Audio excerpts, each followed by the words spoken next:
અમદાવાદના ગુમાગામ પાસે ગત રાત્રે 3 વાગે મેરીગોલ્ડ રોડ પર 10 શખ્સોએ આતંક મચાવ્યો હતો. બિલ્ડર ઉપેન્દ્રસિંહ ચાવડાની ગાડીને આંતરીને હુમલો કર્યો હતો. આથી સ્વ બચાવમાં ઉપેન્દ્રસિંહે 2 રાઉન્ડ ફાયરિંગ કર્યું હતું.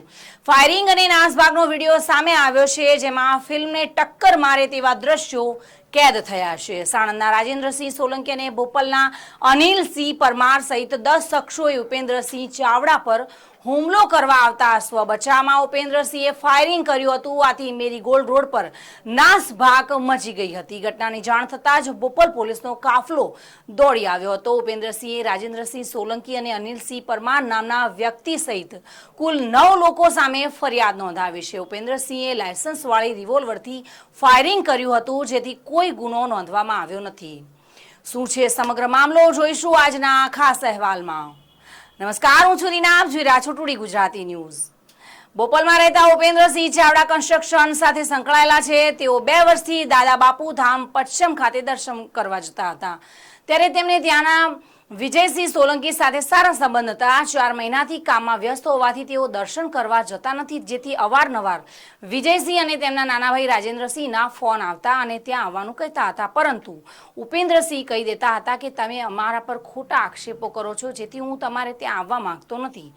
ગઈકાલે રાત્રે ઉપેન્દ્રસિંહ ડાયરામાં બાવળિયારી ખાતે જઈ રહ્યા હતા, ત્યારે રાજેન્દ્રસિંહ સોલંકીનો તેમના પર વોટ્સએપ કોલ આવ્યો હતો અને કહ્યું હતું કે તમે ડાયરામાં આવો છો તો તૈયારીમાં આવજો. જેથી ઉપેન્દ્રસિંહ વિજયસિંહને ફોન કરીને આ બાબતની જાણકારી હતી. ત્યારબાદ ઉપેન્દ્રસિંહના મોટાભાઈ તથા સામા પક્ષે વિજયસિંહ અને અન્ય આગેવાનો બગોદરા ખાતે સમાધાન માટે મળ્યા હતા. રાત્રે સમાધાન બાદ ઉપેન્દ્રસિંહ તેમના ઘરે પાછા આવ્યા હતા અને ત્યારે જ રસ્તામાં તેમને કન્સ્ટ્રક્શન સાઇટ પર કામ ચાલુ હોવાથી ત્યાં ગયા હતા.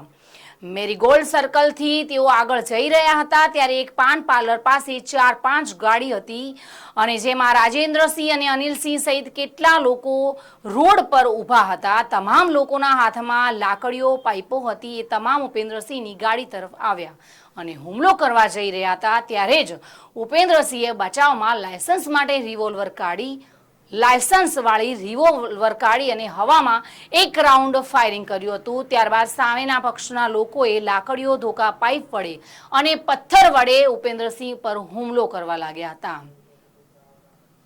એક માણસે ઉપેન્દ્રસિંહને જમણા હાથ પર લાકડી મારતા ઈજા થઈ હતી અને આથી તેમના હાથમાં રિવોલ્વર હતી, જેના વડે ઝપાઝપીમાં ટ્રિગર દબાઈ જતા 1 રાઉન્ડ ફાયરિંગ થઈ ગયું હતું અને આમ કુલ 2 રાઉન્ડ ફાયરિંગ થયા હતા. ટોળાએ ઉપેન્દ્રસિંહની ગાડીમાં તોડફોડ કરી હતી અને ઉપેન્દ્રસિંહ જેમ તેમ કરીને ત્યાંથી નીકળી ગયા હતા અને સમગ્ર મામલે 9 લોકો સામે બોપલ પોલીસ સ્ટેશનમાં ફરિયાદ નોંધાવી છે. પોલીસોએ ગુનો નોંધી વધુ તપાસ હાથ ધરી છે. નમસ્કાર.